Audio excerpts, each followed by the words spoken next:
bonne année 2024. Qu'elle soit une année de grâce, de guérison, de restauration et d'exaucement des prières que vous faites depuis longtemps, que vous adressez depuis longtemps à notre Seigneur. Il vous aime. Voici le dernier message de cette nuit de traversée que nous avons eue du 31 décembre 2023 au 1er janvier 2024, intitulé « Le symbole de la crèche ». Que représente la crèche de Noël pour vous? Certains diront humilité, d'autres humiliation, ou encore simple décoration, ou même souvenir. À votre avis, était-ce une bonne chose que Jésus soit né parmi des animaux? Était-ce la volonté parfaite du Père? Qu'est-ce que cela implique pour nous aujourd'hui? Voulant savoir plus, écoutez le message dans son intégralité. N'hésitez pas à le partager. Jésus-Christ vous aime énormément. Vous êtes bénis.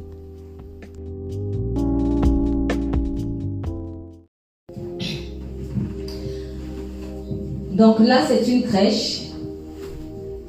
Et c'est une chose que, surtout en période de Noël, on voit un peu partout. N'est-ce pas? Ok. Pourquoi est-ce qu'on la voit un peu partout en période de Noël? Parce que c'est censé célébrer l'arrivée de Jésus. Parce que c'est censé célébrer l'arrivée de Jésus. D'accord. Donc c'est une commémoration. C'est une commémoration. C'est pour ça que tu l'as mise? D'accord. Tu l'as mise pour? Ouais, je la mets à chaque fois à Noël. D'accord. Très bien. Ok.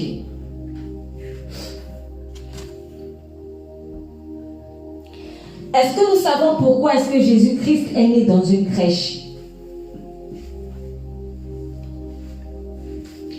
Est-ce que nous savons pourquoi est-ce que Jésus-Christ est né dans une crèche? Parce qu'il s'est fait petit, il a voulu se faire simple. On peut parler un peu à haute voix parce que c'est enregistré aussi. Ok, certains ne savent pas. Quelqu'un a dit parce qu'il voulait se faire petit, c'est ça? Oui. C'est-à-dire parce qu'il voulait se... Être simple en fait. Parce qu'il voulait être simple, ok. D'autres ont des idées? Pourquoi est-ce que Jésus est né dans une crèche? Dans les faits, il n'y avait pas d'autres endroits pour le recevoir, dans les faits. D'accord. Donc, dans les faits, il n'y avait pas d'autre endroit pour le recevoir. Parce qu'il y avait le recensement et que tout le monde était à Bethléem et ils n'avaient pas de place dans les auberges. D'accord, ok.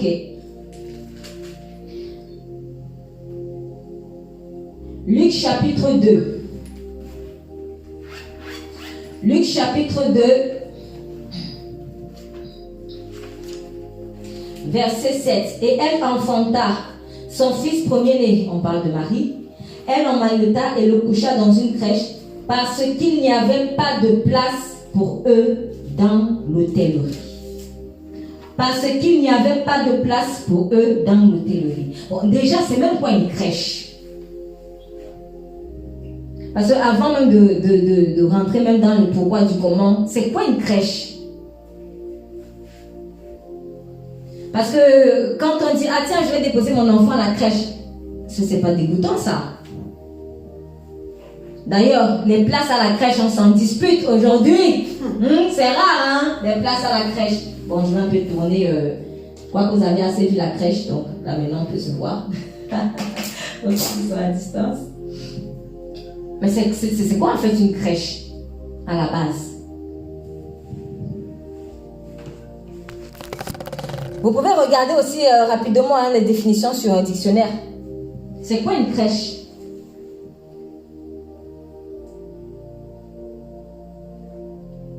Est-ce que c'est celle dont on se dispute des places actuellement et qui coûte cher hein, en plus? Oui, c'est quoi? Définition? Il écrit « Mangeoire à l'usage des bestiaux installés le long du mur de l'étable de l'écurie ou de la bergerie. Très bien. Donc, une mangeoire pour les animaux. Pour faire plus simple. C'est là où les animaux, eux, ils mangent. On vient de parler de nourriture tout à l'heure. Donc, la crèche à la base, c'est la salle à manger des animaux. Pour faire joli. C'est ça une crèche. Et on nous dit, Jésus a été, quand il est né, il était placé dans une crèche, donc là où les animaux mangent. Pourquoi? Parce qu'il n'y avait pas de place pour eux dans l'hôtellerie. Donc ça signifie qu'ils ont quand même cherché. Ils ont cherché une place. Il n'y en avait pas.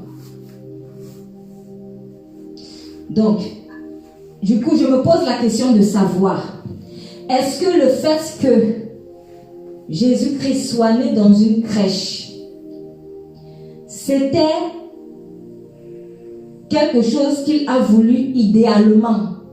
Bon, on va dire que ses pères et mères ont voulu idéalement. Non. Donc, la crèche était-ce, je vais encore reprendre la question autrement, la crèche était-elle l'option 1 ou c'était l'option par défaut? Par défaut. Merci. La crèche a été l'option par défaut. La crèche a été l'option par défaut. Ce que nous oublions, donc, si tu dis pour ses parents par humain, ça signifie que c'était l'option idéale pour le Père Céleste. Ça peut être, si tu le penses, tu dis, hein. Je pense que oui, c'était une volonté. C'était voulu? Ok. D'accord. Pourquoi est-ce que ça aurait été voulu par le Père Céleste? Permis, en tout cas. Non, il y a une différence entre voulu et permis. C'est pas la même chose.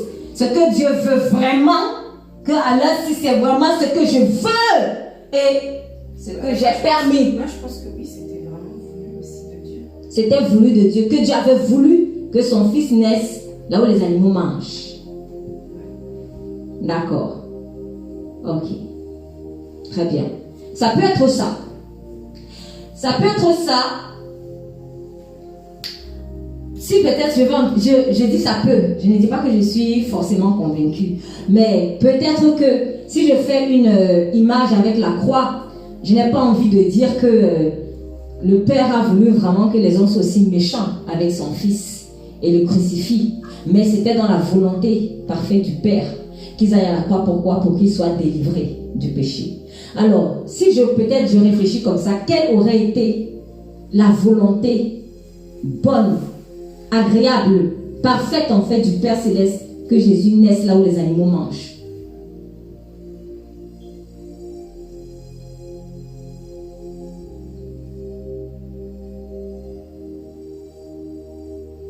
Bon, peut-être que quelqu'un a la réponse, mais moi à mon niveau, je n'ai pas encore vraiment la réponse.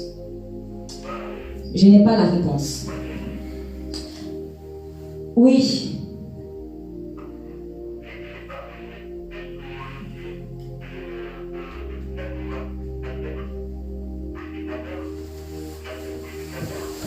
On a un peu du mal à entendre. Alors, reprends s'il te plaît.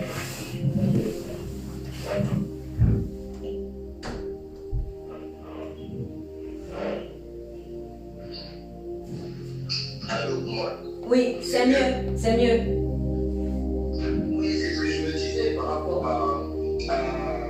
on disait par rapport au signe qu'il est venu, c'est sous le signe de l'animal sacrificateur. Donc, je pense qu'il est venu, après, c'est mon avis, hein, je pense et de dire n'importe quoi, mais je pense que c'était voulu de la part du Père qu'il soit pour venir dans le signe de l'animal sacrificateur. D'accord, donc tu fais une image avec l'animal sacrifié, quoi. Oui, l'animal parfait. Amen. Moi, c'est par rapport à ça, je me dis. D'accord, très bien. Merci pour ta contribution, Peggy. C'est fort probable. Parce qu'effectivement, il est l'agneau sacrifié. et il était compté parmi les animaux. Ok, si ça avait été du coup la volonté du Père Céleste que le Fils soit compté parmi les animaux, donc du côté du Père, c'est une bonne chose. Mais du point de vue des hommes, est-ce que c'était une bonne chose? Non. Alors, non, pourquoi, à ton avis? Non, parce que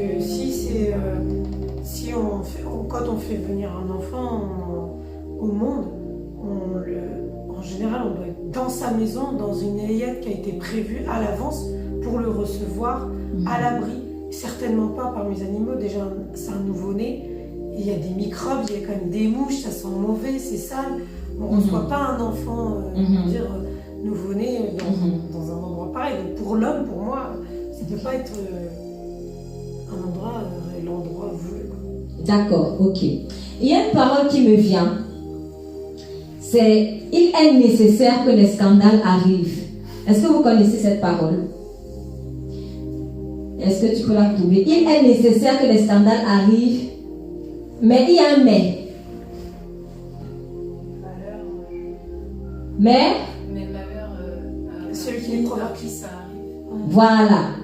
Il est nécessaire que des scandales arrivent, mais malheur par qui les scandales vont arriver. C'est Jésus même qui le dit, je crois. C'est ça, Matthieu 18, 7. Matthieu 18, 7. Il est nécessaire que les scandales arrivent, mais malheur par qui les scandales vont arriver. Malheur à l'homme par qui les scandales vont arriver.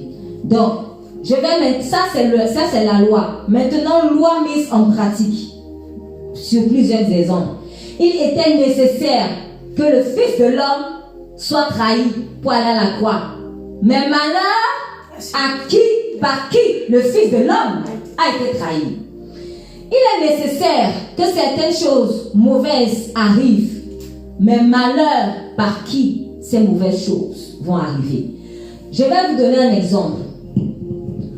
Là, dans la parole de Dieu, on nous a expliqué très simplement ça, parce que les raisons que nous avons données sont des raisons spirituelles, un peu plus profondes, n'est-ce pas? Et qui sont pour moi vraiment intéressantes. Donc, par exemple, l'anneau de Dieu, l'humilité, voilà, etc.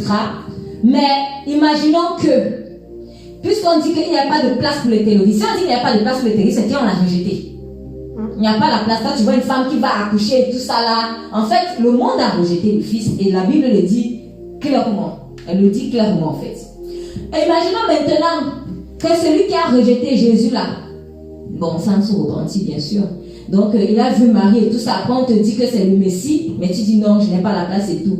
Et puis, il débarque au ciel. Quand il débarque au ciel, puisque dans sa tête, oui, mais il était nécessaire que le Fils de l'homme vienne dans la terre. Il dit, mais Dieu, c'était donc bien que je l'ai rejeté parce qu'il était nécessaire. C'est normal? Est-ce que c'est normal? Je répète.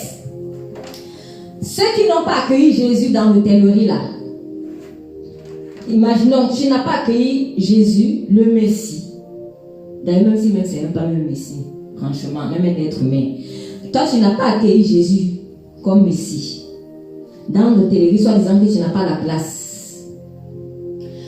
Maintenant, tu apprends que peut-être que le père avait cette volonté, pour telle raison, il fallait qu'il naisse dans la crèche. Et tu te dis, donc c'est même bon. Et du coup, quand tu arrives au ciel, tu dis à Dieu, mais Dieu, j'ai fait une bonne chose, donc j'ai bien fait de ne pas l'accueillir dans mon hôtellerie, parce qu'il fallait qu'il naisse dans la crèche. D'ailleurs, c'est toi-même qui a voulu ça, parce qu'il fallait qu'il y ait des animaux. Est-ce que vous voyez un peu ce que je veux dire? Vous ne trouvez pas c'est un peu pervers? Oui, c'est bizarre. Voilà, je vais redire les choses autrement. Là, c'est encore plus franc. Du coup, Judas, s'il était nécessaire que le Fils aille à la croix, Judas aussi aurait pu dire à Dieu, c'est une bonne chose. C'est une bonne chose que j'ai faite. J'ai bien fait de trahir Jésus. Oui, c'était nécessaire, Dieu. C'est toi-même qui as dit. C'est toi qui as dit que c'était nécessaire. Est-ce que vous voyez un peu la chose? Alors, ce que je veux dire, c'est quoi? Il faut que nous ayons conscience de ceci. Dieu va toujours utiliser même le mal pour sa gloire. Pas parce qu'il a voulu le mal là. Pas parce qu'il a voulu, mais c'est parce qu'il est trop fort. En fait, c'est pas trop à chercher, il est trop fort. Il est tellement fort que même nos excréments, permettez-moi l'expression, pour aller très loin, même nos excréments, il est capable de s'en servir pour faire l'engrais. Oh! Et nous, dans notre perversion souvent, on trouve un moyen de trouver que c'était bon de notre côté pour justifier en fait le mal.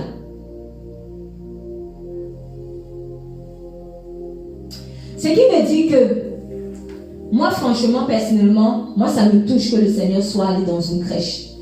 Par exemple, par rapport à ce que Peggy a dit. J'avais jamais vu des choses comme ça. Mais ça a son sens. Ça a vraiment son sens. Moi, on m'a toujours appris, et je suis aussi d'accord, que Jésus-Christ est né dans une crèche parce qu'il est humble. Bon, on dit qu'il a choisi, je ne sais pas si je peux dire choisi, mais en tout cas, on va au moins dire qu'il s'est laissé faire. Moi, je crois, après ça n'engage que moi, que tout part, quelque part quand même, d'un rejet de l'homme. C'est seulement que dans la persévérance, dans son amour pour l'homme, Dieu s'en est servi encore. Et il le savait de toute manière. Lui-même, il a dit, je vous envoie comme des brebis au milieu des loups. Ça signifie que quand Dieu te dit, toi mon fils ou ma fille, va là-bas, il sait qu'on va te manger. Ou qu'on va essayer de te manger. Est-ce que ça veut dire que Dieu veut que les gens, les loups là te mangent? Est-ce qu'il est content que les gens vont te faire du mal? Quand Dieu te dit, par exemple, je t'ai donné une parole de prophétie, va donner à telle personne. Il sait que la personne là va te rejeter, va te cracher dessus, va essayer de te tuer, comme on essaie de tuer les prophètes. Par exemple, est-ce à dire que c'est la volonté de Dieu que les gens te rejettent? Est-ce à dire que c'est la volonté de Dieu que les gens ne t'écoutent pas? Mais Dieu t'envoie quand même sachant qu'on ne va pas t'écouter, qu'on va te persécuter. Mais c'est qu'il est trop fort. Il est capable d'utiliser encore cette persécution-là à sa gloire. Voilà pourquoi il est écrit: toutes choses concourent au bien de ceux qui aiment Dieu. C'est une parole d'espoir. C'est comme pour dire que tu ne peux jamais contourner Dieu. Il va toujours s'arranger. Lui qui est capable de sortir le miel de la carcasse du lion. Une carcasse, c'est un cadavre. C'est pourri. C'est pourri, une carcasse. Mais comment il s'appelle? Samson. Merci. Samson a tué un lion. Il revient, il voit le miel dans la carcasse du lion. En fait, chaque fois que quelque chose de mauvais veut essayer de rentrer en contact de Dieu, ça se transforme en bien. Soit ça disparaît, soit ça se transforme en bien. C'est comme ça. Le mal ne peut jamais avoir raison de la vie. Jamais. Et c'est ce que ça signifie. Ça signifie que même le mal du rejet qu'on a fait sur Jésus là ne pouvait pas avoir raison de Jésus. Pourquoi? Parce que Dieu en a fait un symbole d'humilité. Comme pour dire, moi je n'ai pas de problème avec, je vais prendre. Même si c'est au milieu des animaux, je vais prendre. D'ailleurs, je suis l'agneau de Dieu. Tu vois pas? En fait, c'est pour confondre l'ennemi. Parce que Dieu confond toujours nos ennemis. Sur ce, quand tu vois la crèche, et je me faisais cette réflexion il y a quelque temps. Si en fait, avec le Saint-Esprit, je suis en train de me dire, si la crèche est un symbole d'humilité, où est l'humilité en fait chez ceux qui l'utilisent? Où est l'humilité? Et à ce moment-là, c'est là où j'ai réalisé que, en fait, les gens ne se rendent pas compte. Mais la crèche, peut-être avant d'être symbole d'humilité, ou je ne sais pas concomitamment comment on peut dire, c'est un symbole du rejet en fait de Jésus. N'oublions pas ça. C'est un symbole du rejet en fait de Jésus. Et aujourd'hui, c'est devenu tellement symbole du rejet de Jésus que, je ne sais pas si vous avez appris ça, mais dans une église là, il y a un prêtre qui a changé Marie en Joseph. Non, qui a changé Joseph en femme. Donc maintenant, c'est sorti là dans les genoux, c'est en train de faire un tollé là actuellement. Donc quand tu arrives à l'église, au lieu de voir Joseph, donc c'est-à-dire, bon déjà, c'est-à-dire vous mettez dans déjà un symbole, c'est juste pour mettre. Il n'y a même pas la vie dedans. Vous comprenez, mais on ne comprend même pas ce qu'on met. C'est pour ça en fait je prends le temps de dire ce message pour dire que ne faisons pas les choses pour faire, ne mettons pas les décorations pour mettre. Il faut que ça t'apporte quelque chose. Et que cette décoration-là, en fonction du symbole que ça représente pour toi, il faut que tu le vives. Sinon, c'est pas porteur de vie. En fait, c'est là où je veux en venir. Mais aujourd'hui, les conséquences de ce que les symboles ne sont tellement pas porteurs de vie, c'est quoi? C'est que maintenant on en fait n'importe quoi. Donc, je ne sais pas, c'est en train de faire, te laisser sortir là dans les journaux, tout ça. Maintenant, tu arrives dans l'église. Église, c'est même pas comme si c'est chez quelqu'un ou comme si c'est, je sais pas, dans une église où les gens sont censés venir pour prier. On va fêter Noël. Il n'y a pas Joseph. Donc, il a remplacé, le prêtre a remplacé Joseph par une autre femme à côté de Marie. Quand on l'a interviewé, il estime que c'est pour s'harmoniser un peu aux différents styles de famille que nous avons aujourd'hui. Mais après on a interviewé les gens un peu en route, chacun donnait ce qu'il en pense. Oui, moi je suis attaché à la tradition, d'autres oui, chacun fait évoluer. Mais j'avais envie de dire, mais pourquoi en fait vous le condamnez même? C'était déjà vide depuis longtemps, cette crèche. Quand quelque chose est vide, tu peux en faire n'importe quoi demain. Et c'est ça en fait le piège d'être vide. Quand tu places quelque chose quelque part, c'est important de comprendre pourquoi cette chose a sa place. Je vais prendre un exemple. Vous voyez dans le tabernacle, regardons tous les objets qu'il y a dans le tabernacle. Est-ce qu'il y a, on peut me citer une seule chose qui n'a pas de sens d'être là? Non. Je vous assure, quand tu veux étudier sérieusement la parole, tu vas te rendre compte que tu vas toujours voir un truc de la vie là-dedans, dans n'importe quoi. Même la petite bougie que tu la petite bougie là, si tu commences à étudier la bougie là, tu vas voir qu'il y a un symbole dedans. Donc du coup, nos crèches, nos décorations, mais qu'est-ce qu'elles apportent?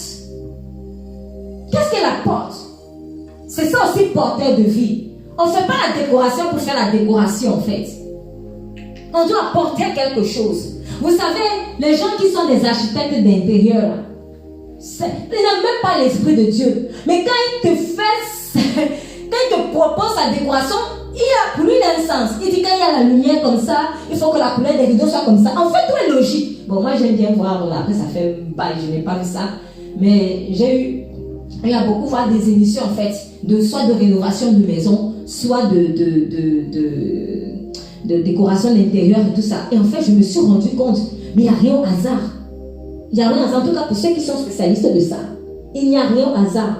D'ailleurs, pourquoi je vais trop loin? Même quand on s'habille, est-ce qu'on ne cherche pas un peu l'harmonie? On cherche un peu la cohérence? En général, mais bon, en général.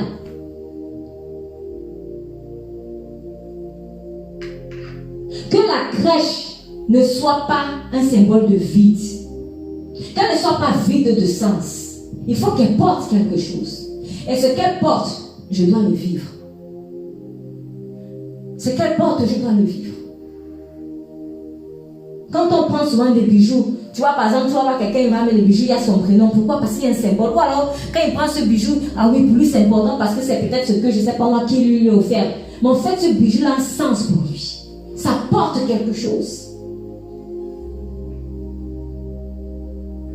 Ça porte quelque chose. Donc, quand je place cette crèche, qu'est-ce qu'elle m'apporte? Imaginez un païen. Il entre par exemple. Là, il entre dans ta maison. Il dit, mais qu'est-ce qu'elle représente pour toi? Je vous assure, si ce que tu vas dire ne correspond pas à ce que tu vis, le païen là va te regarder comme ça. C'est bizarre. Moi, je me souviens, et c'était un truc qui était très douloureux pour moi en fait. Quand j'aimais beaucoup, je vous explique que je défendais beaucoup mon père. Malgré ses bavures. Et il y a une personne un jour qui m'a dit, il travaillait avec lui, je lui avais dit, ah papa, il aime bien lire tel type de livre, tac, tac, tac, tac. Voilà, c'était des livres de management, de leadership et tout ça. Parce que je sais qu'il en avait besoin, parce que c'était aussi un peu son travail, c'était un leader. Et un jour, cette connaissance, cette amie à mon père lui dit, bon, amie entre guillemets, parce qu'elle ne l'aimait pas beaucoup, mais elle me dit, mais il lit ça beaucoup, mais il ne vit même pas ce qu'il lit, parce que le livre dont tu me parles là, je le connais. Voilà ce qu'on dit dedans, tac, tac, tac, tac, tac. Donc si tu me dis qu'il lit ça tout le temps. Mais je ne le vois pas, je ne vois pas vivre en fait ce qu'il dit. Et franchement, comme j'avais très souvent des choses à répliquer quand on l'accusait, quand on le condamnait, mais c'était des rares occasions où je n'avais pas à répliquer. Pourquoi? Parce qu'il est difficile de répliquer quand tu ne vis pas en fait ce que tu prêches ou ce que tu manifestes chez toi comme un symbole. Même les sorciers, quand tu arrives chez lui, il n'y a rien au hasard. Il n'y a rien au hasard. Si tu vois un objet, une décoration telle, il y a un truc. Ça représente toujours quelque chose. Parce qu'il porte en tout cas un message, une onction, mais maléfique. Mais en tout cas, il porte quelque chose. Donc, la crèche, il faut qu'on en soit bien conscient. Je vais faire cette petite lecture juste de mes notes. Jésus est né dans une crèche parce qu'il fut rejeté par le monde. Pas de place à l'hôtellerie. Sa naissance aussi. Sa naissance a été annoncée à qui? En premier? Marie. Non. Quand il est né vraiment. Marie, c'était la conception. Après lui. Voilà. Quand Jésus est né, effectivement, sa naissance a été annoncée par des anges à des bergers. Et les bergers étaient où à ce moment-là? Les bergers étaient dans les champs. Généralement, en fait, ce sont à l'écart des villes. Et les bergers étaient dans les champs. Pourquoi? Parce qu'il fallait paître le troupeau. Donc, les bergers dormaient. On vous dit que les bergers dormaient dans les champs. Parce que c'est là où le troupeau trouvait facilement de l'herbe. Et ces bergers-là, c'était une catégorie de personnes donc, qui étaient généralement à l'écart de la ville parce que, bon, voilà, il fallait trouver des champs. Mais peut-être que c'est un peu fort. Mais être mis à l'écart aussi, constamment, ça peut faire un peu paria. Ça me fait penser à David. Tu vois, tu es toujours à l'écart. Tu fais pourtant quelque chose de noble. Tu fais un travail noble. Mais tu es tout le temps mis à l'écart. Tu es tout le temps mis à l'écart. Alors, il y a un message aussi dans cette crèche. C'est que la naissance du Christ a été annoncée à des bergers. Eux aussi vivant à l'écart dans les champs. Voilà pourquoi moi j'insiste sur le symbole du rejet. Parce que ce n'était pas pour rien qu'ils soient allés voir des bergers.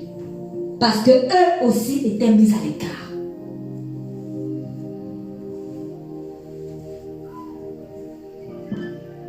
Donc, il y a, en fait, quand j'ai vu ça, j'ai compris tout simplement ceci, qu'il y a dans le cœur du méchant le rejet du berger. Le bon berger a été rejeté par le monde. Et les bergers humains eux-mêmes, ils étaient un peu à l'écart. Comme David, va paître les champs. Allez, là, va paître les troupeaux, pardon. À l'écart. Du coup, le bon berger, qui a été mis à l'écart par le monde, est allé rencontrer à l'écart les bergers. Eux aussi mis à l'écart. C'est le symbole en fait de Jésus-Christ qui a compassion de celui qui est rejeté. Si tu te sens rejeté en fait, ça aussi c'est un remède. Et ça ne peut pas te laisser indifférent. Si tu es aussi peut-être cet aubergiste qui a mis à l'écart Jésus. Parce que là, on parle de quoi? On parle d'hospitalité. Même s'il n'y a pas la place à l'hôtel, il n'y a même pas quelqu'un pour lui dire que viens chez moi. Hein? Viens accoucher chez moi. Il n'y a même pas une personne. Donc, quand on la voyait là dans la rue, peut-être en faisant les douleurs de la contraction, il n'y avait personne qui est venu dire que viens chez moi. Un problème d'hospitalité. Et un problème qui est très criard de plus en plus à l'heure actuelle. Donc cette crèche signifie quoi? Je n'ai pas eu d'hospitalité en fait. Il faut faire attention. Pourquoi je le dis? Parce que le sentiment que j'ai eu par rapport à la crèche, c'est il y a des choses qu'on fait qui vont être soit des baumes sur le cœur, soit des condamnations pour nous-mêmes. Oh, pourquoi? Parce qu'il est dit, par tes paroles, tu seras justifié, et par tes paroles, tu seras condamné. On fait des choses qui vont se retourner contre nous si on ne suit pas Christ. Et là, je reviens encore sur ce message. Comment tu peux dire que tu es chrétien alors que tu fais des choses qui ont envoyé Christ à la croix? On ne peut pas faire ça. Par nos paroles. En fait, nos paroles associent les attitudes. Si ça, c'est le symbole en fait de je n'ai pas une hospitalité mince. Purée, en fonction de comment toi tu vis, soit ça va être un baume sur le cœur, ah vraiment ça me rappelle que Christ aussi a été rejeté, moi aussi ça me touche et tout ça. Soit, si tu pratiques l'inhospitalité, tu te condamnes toi-même. Et par tes propres paroles, par ton attitude, tu risques d'être condamné. C'est grave, hein? C'est grave. C'est très très grave. Ne faisons pas en 2024. Soyons hyper vigilants. Moi, c'est quelque chose qui me donne la crainte. Parce que je sais, pas tes paroles, tu seras justifié, pas tes paroles, tu seras jugé. Donc, ce qui me dit que ce n'est pas quelqu'un d'autre. C'est avant même que Dieu ne parle. Il va seulement te dire, tu as dit ça. On applique. C'est toi qui a dit. C'est même pas moi qui ai dit. C'est toi qui as dit. Et comme tu as dit, on applique. C'est pour cela qu'il est écrit que de la mesure dont vous aurez mesuré, vous serez mesurés. En fait, c'est nous-mêmes qui plaçons la jauge de notre jugement. C'est nous-mêmes. C'est encore ça la puissance de Dieu dans la confusion de l'ennemi, de la chair. Faisons attention. Donc cette crèche, ou la crèche en général, que le monde aime bien, avec lequel le monde aime bien se pavaner là, c'est avec ça que soit ça va être un baume pour le cœur, soit un symbole encore de son propre jugement. Il ne sait même pas qu'il est en train de se juger. Parce que si peut-être quelqu'un qui a rejeté l'étranger ou un truc comme ça, un jour Dieu va lui sortir ça. Il y avait quoi chez toi? On aurait une crèche. Oui, j'avais même la crèche. Vous voyez, les gens vont sortir comme ça. Hey, mais je crois que j'avais même la crèche. J'avais la crèche chez moi. J'avais la crèche. Pourquoi je suis né dans une crèche? Qu'est-ce qu'il est écrit dans 2 Luc? Parce qu'il n'y a pas eu de place à l'intérieur. J'étais jugé toi-même. Donc, autre chose encore. Moi, en fait, tout ce que je dis là, pour moi, ça me ramène à beaucoup l'aspect de rejet. Beaucoup. C'est donc, du coup, précisément, je reprends. Il y a dans le cœur du méchant un rejet du berger, précisément du bon berger, parce que le méchant ne veut pas se laisser conduire. En fait, c'est ça. Le monde n'a pas voulu Christ. Pourquoi? Parce que le monde n'a pas voulu être conduit dans la lumière, par la lumière de Christ. En fait, quand les gens voyaient les bergers, là, il y avait sûrement du mépris parce que il y avait un truc en eux qui rejetait la conduite. Même si ce n'était que des animaux qui voyaient, mais ça rejetait ça. Et moi, je trouvais ça touchant, en fait. Qu'en naissant, que le Père ait envoyé des anges directement vers les bergers. Ce n'était pas pour rien. C'est pour dire aussi que c'est noble d'être un berger. Quand Dieu vraiment veut te confier cela, mais c'est noble en fait, c'est précieux, c'est tellement beau. C'est tellement beau. Ce sont eux qui, finalement, après, je ne sais pas s'ils sont venus après ou avant les rois mages, mais ils ont eu l'annonce et ils sont allés voir Jésus. Ils ont fait partie des privilégiés pour voir le Fils, le premier, les premiers. Waouh! Donc, il faut honorer cela. Autre chose, Bethléem. Bethléem, on l'avait déjà vu aussi une fois. Bethléem signifie quoi? Bethléem signifie la maison du pain. C'est à Bethléem que Jésus est né, n'est-ce pas? Il y a une particularité avec Bethléem.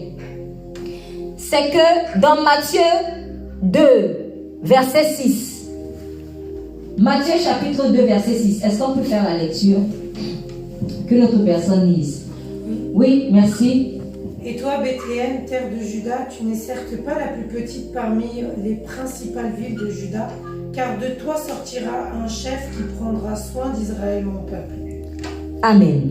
Donc, tu n'es certes pas la moindre d'entre les principales villes de Juda, car de toi sortira un chef qui paîtra Israël, mon peuple.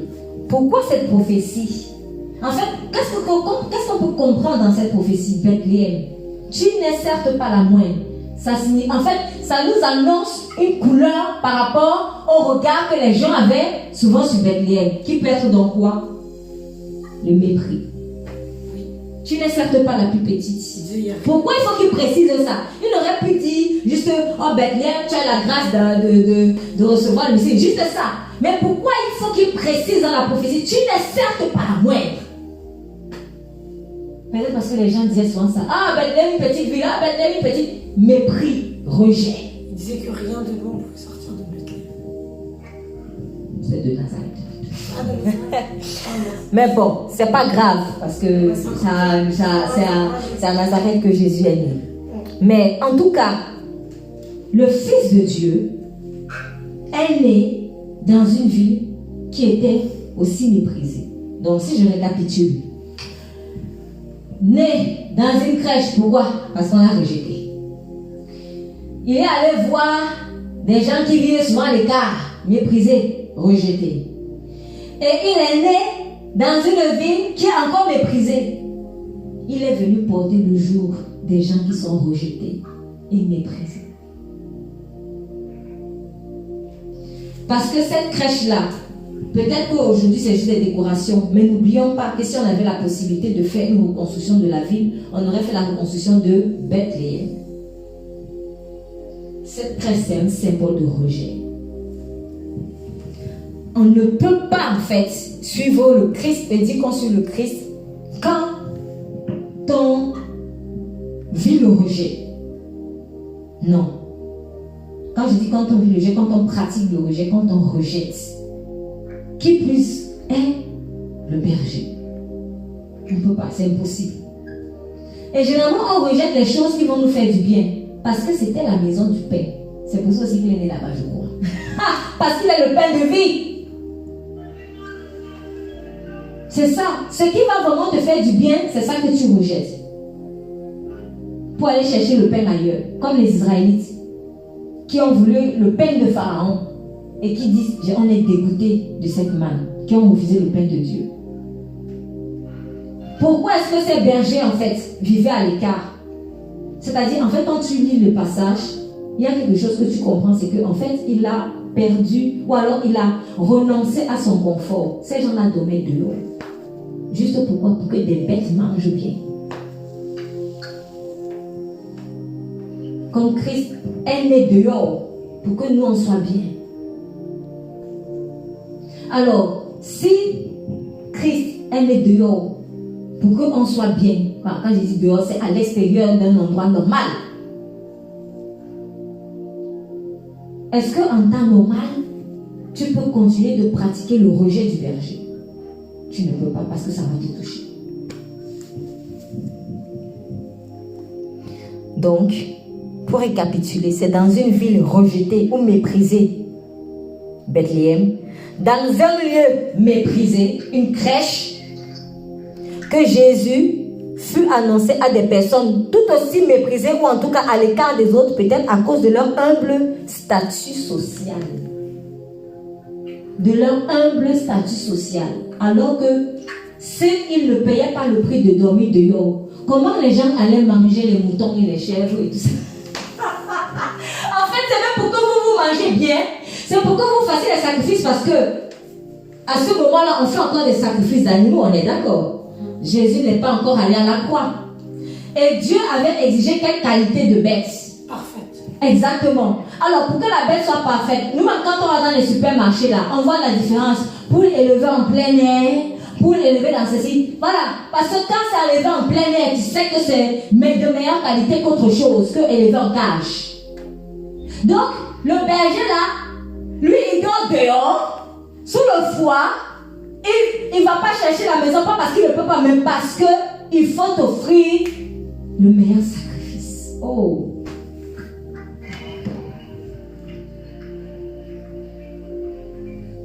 enfants le méprisent.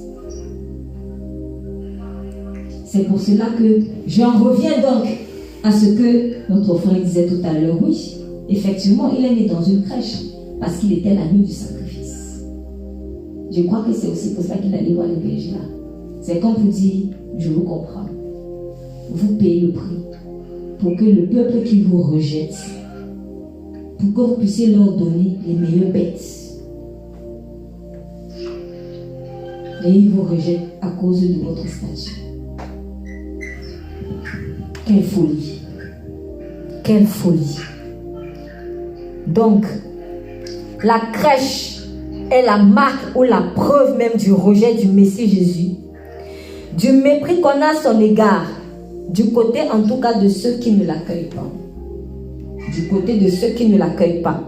Mais de son côté à lui et du côté de ceux qui l'accueillent, c'est un honneur qu'il se soit révélé premièrement à des personnes qui n'avaient pas de maison fixe et qui partagent le même cœur que lui, le cœur du berger. Prêt à renoncer au confort d'une maison, d'un hôtel, pour prendre soin du troupeau qui lui a été confié. C'est un signe d'humilité de notre Messie. Franchement, quand je vois ça, moi ça me rend fière. Et je dis, soyons fiers. Quand Dieu te confie des personnes, sois fier. Parce qu'en fait, tu es sur ses pas. Tu es sur les pas de la royauté. Et ce n'est pas une simple image. Et en même temps, ça me donne la crainte quand j'utilise certaines décorations. Je vais réfléchir encore plus demain, 2 fois, avant de prendre quelque chose. Car par mes paroles, je serai justifié. Ou par mes paroles, je serai condamné.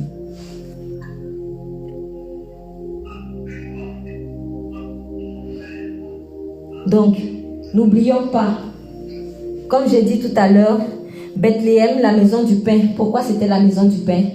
Eh bien, parce que Jésus-Christ est effectivement né dans une crèche pour nous donner du pain. Il s'est privé de maison. Jésus s'est privé de maison pour nous donner du pain, le pain de la vie éternelle. De la même manière que les bergers humains se sont privés de maison pour donner du pain à des animaux, sachant que ces animaux-là vont encore être l'objet de sacrifices en fait pour les autres et même les nourrir. Et même les nourrir. Le bon berger se prive en fait de confort pour donner du pain à ses brebis. Jean chapitre 10 verset 11. Je suis le bon berger. Le bon berger donne sa vie pour ses brebis. En 2024, s'il vous plaît, vraiment soyons des porteurs de vie.